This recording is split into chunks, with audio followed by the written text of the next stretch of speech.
देश का मिजाज नॉर्थ ईस्ट। लेट्स माइक देश का मिजाज और खबरें उत्तर पूर्व से। असम विधानसभा में मंत्री जोगेन मोहन ने 17 संरक्षण एवं विकास आयोग विधेयक 2025 पेश किया। इसके तहत असम के 17 यानी पारंपरिक मठ, उनके परिसर और उनकी विरासत भूमि की सुरक्षा के लिए एक शक्तिशाली अर्धन्यायिक आयोग बनेगा। रिटायर्ड हाईकोर्ट जज की अध्यक्षता यह आयोग अतिक्रमण पर स्वतः संज्ञान ले सकेगा, अपीलें सुनेगा, सर्वेक्षण करेगा और सिविल कोड जैसी शक्तियों से उल्लंघन रोकने के आदेश जारी करेगा।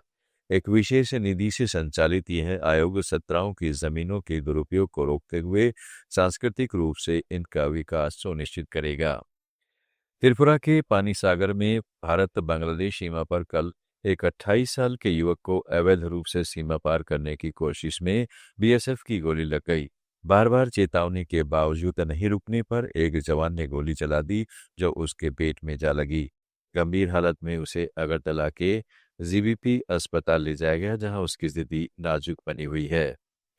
मेघालय के पूर्वी खासी हिल्स में भारत बांग्लादेश सीमा के बड़े हिस्सों पर रात 8 से सुबह 6 बजे तक 2 महीने का लॉकडाउन लगा दिया गया है। जिला मजिस्ट्रेट RM कुरबाहा ने आदेश से 0 लाइन से 1 किलोमीटर तक कोई आवाजाही नहीं होगी।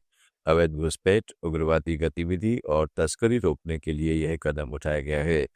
रात में सीमा पार करना, 5 या अधिक लोगों का जुटना, हथियार रखना और मवेशी सुपारी जैसी तस्करी पूरी तरह प्रतिबंधित है। प्रशासन ने इसे क्षेत्र की सुरक्षा के लिए जरूरी बताया है।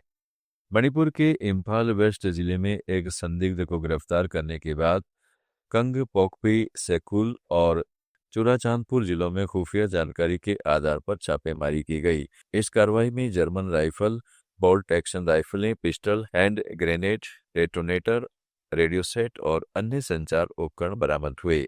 सबसे खतरनाक बरामदगी चुराचांदपुर के गेलमोल गांव में हुई, जहां करीब 40 किलोग्राम विस्फोटक से लैस एक लंबी दूरी का रॉकेट लॉन्चिंग स्टैंड और बैटरी जब्त की गई। अरुणाचल प्रदेश की एक महिला को चीन के शंघाई हवाई अड्डे पर करीब 18 घंटे हिरासत में रखे जाने की घटना पर मुख्यमंत्री पेमा खांडू ने कड़ी नाराजगी जताई है। महिला के भारतीय पासपोर्ट में जन्मस्थान अरुणाचल प्रदेश दर्ज होने के कारण चीनी अधिकारियों ने पासपोर्ट को अवैध बताया और उन्हें अपमानजनक व्यवहार का सामना करना पड़ा। खांडू ने इसे भारतीय नागरिकों की गरिमा पर हमला करार देते हुए कहा कि अरुणाचल प्रदेश भारत का अभिन्न अंग है और ऐसा व्यवहार अस्वीकार्य है।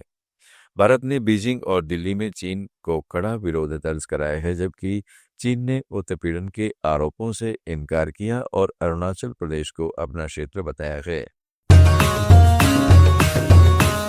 लेट्स माइक देश का मिजाज नॉर्थ ईस्ट।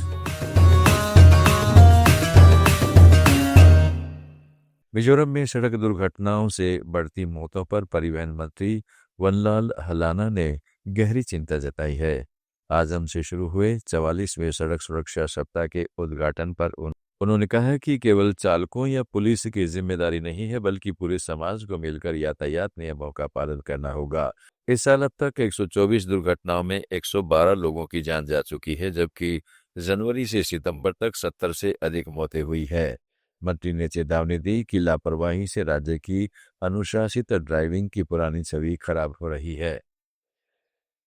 नागालैंड के दीमापुर में नगा काउंसिल दीमापुर की अगुवाई में सिविल सोसाइटी संगठनों और आदिवासी हो समूह के प्रतिनिधियों ने Nagaland legal total prohibition act 1989 को हटाने पर चर्चा की।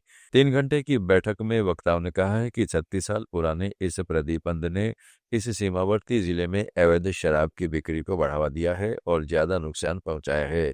अमेरिकी निषेध काल का हवाला देते हुए वक्ताओं ने जिम्मेदारीपूर्ण तरीके से बदलाव की मांग की। अधिकतर संगठनों ने नशाबंदी हटाने का समर्थन दिया। अब गांव और बार एसोसिएशन की राय भी ली जाएगी। आप सुन रहे थे let's mic more than radio. Follow कीजिए हमें हमारे सोशल मीडिया प्लेटफॉर्म्स पर। It's time for news. It's time for more than radio. Presenting the first radio news app, Let's Mic. Let's Mic, a news-based app on your phone where you get to watch and listen news, talk shows, interviews, radio